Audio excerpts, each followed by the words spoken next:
ଯେତେ ଭଲ କାମ କଲେ ମଧ୍ୟ ବହୁ ସମୟରେ ଆମେ ବିଭିନ୍ନ ମଞ୍ଚରୁ ଏବଂ ବିଶେଷ କରିକି ଏଥିରେ ଅନେକ ଲୋକ ବି ଏବଂ ଅନେକ ସଂସ୍ଥା ମଧ୍ୟ ଆମକୁ ସମାଲୋଚନା କରିଥାନ୍ତି।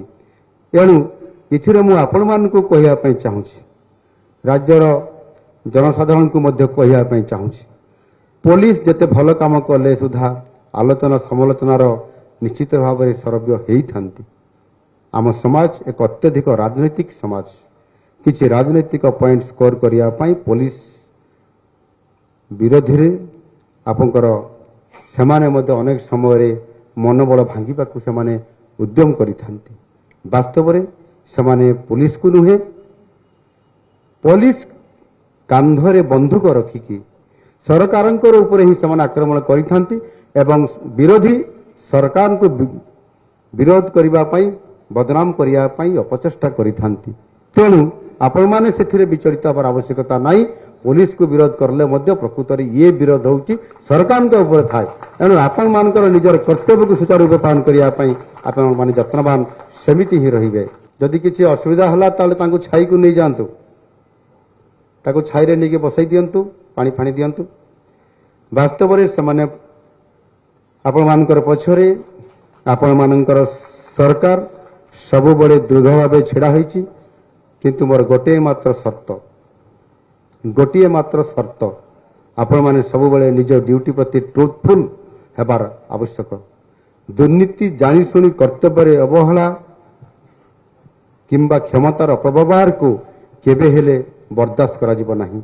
ମୁଁ ସବୁ ଉଚ୍ଚ ପଦସ୍ଥ ଅଧିକାରୀଙ୍କୁ କହିବି, ଏହି ବାର୍ତ୍ତା ସବୁଠାରୁ ତଳସ୍ତରର କର୍ମରତ ପୁଲିସ ଅଧିକାରୀଙ୍କର ପାଖକୁ ମଧ୍ୟ ପହଞ୍ଚିବାର ଆବଶ୍ୟକତା ଅଛି। ନିରନ୍ତର କଠୋର ପରିଶ୍ରମ ଜରିଆରେ ଦକ୍ଷ ପୋଲିସ ଅଧିକାରୀ ସୃଷ୍ଟି କରୁଥିବା ଏହି ଏକାଡେମୀର ସମସ୍ତ ପ୍ରଶିକ୍ଷକଙ୍କ ଅବଦାନକୁ ମୁଁ ନିଶ୍ଚିତ ଭାବରେ ପ୍ରଶଂସା କରୁଛି। ଆଜି ମୁଁ ପଚାରୁଥିଲି ଡିଜି ମହାଶୟଙ୍କୁ ଯେ କିଭଳି ଭାବରେ ଟ୍ରେନିଂ ନେଇଛନ୍ତି, ସେମାନେ ସମସ୍ତେ କୃତକାର୍ଯ୍ୟ ହୋଇଛନ୍ତି କି ନାହିଁ, ସେମାନେ ଆଗାମୀ ଦିନରେ ସାମ୍ନାକୁ ଆସିବାକୁ ଥିବା ପରିସ୍ଥିତିର ମୁକାବିଲା କରିବା ପାଇଁ ରେଡି କି ନାହିଁ, ସମସ୍ତେ ଆପଣମାନେ ରେଡି ଅଛନ୍ତି ବୋଲି ନିଜେ ଡିଜି ମହାଶୟ ଆଶାବ୍ୟକ୍ତ କରିଛନ୍ତି।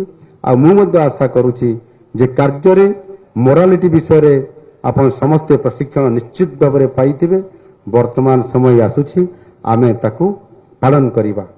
ପୁନର୍ବାର ଅଷ୍ଟମ ବ୍ୟାଚର ଉପ ଆରକ୍ଷୀ ଅଧୀକ୍ଷକ ଓ ଦ୍ୱାଦଶ ବ୍ୟାଚର ଆରକ୍ଷୀ ଉପନିରୀକ୍ଷକ ଶିକ୍ଷାନବିଶମାନେ ଏହି ପୋଲିସ ଏକାଡେମୀରୁ ସଫଳତାର ସହିତ ଉତ୍ତୀର୍ଣ୍ଣ ହୋଇଥିବାରୁ ମୁଁ ଆପଣମାନଙ୍କୁ ସମସ୍ତଙ୍କୁ ଶୁଭେଚ୍ଛା ଏବଂ ଅଭିନନ୍ଦନ ଜଣାଉଛି। ସମସ୍ତ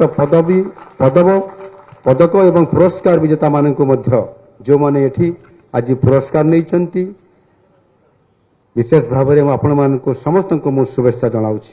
ମୁଁ ଆଶା କରୁଛି ଆପଣମାନେ ସମସ୍ତେ ନିଜ ଭବିଷ୍ୟତ କାର୍ଯ୍ୟରେ ମଧ୍ୟ ଓଡ଼ିଶା ପୋଲିସକୁ ଆହୁରି ଅନେକ ଗୌରବାନ୍ୱିତ ସମୟ ଆପଣମାନେ କରିବେ। ମୋର ଦୃଢ଼ ଆଶା, ଏହି ବିଶ୍ୱାସ ଯେ ଆପଣ ପ୍ରତିଟି ମୁହୂର୍ତ୍ତରେ ଏହି ମନ୍ତ୍ରକୁ ମନେ ରଖି କାର୍ଯ୍ୟରତ ହେବେ।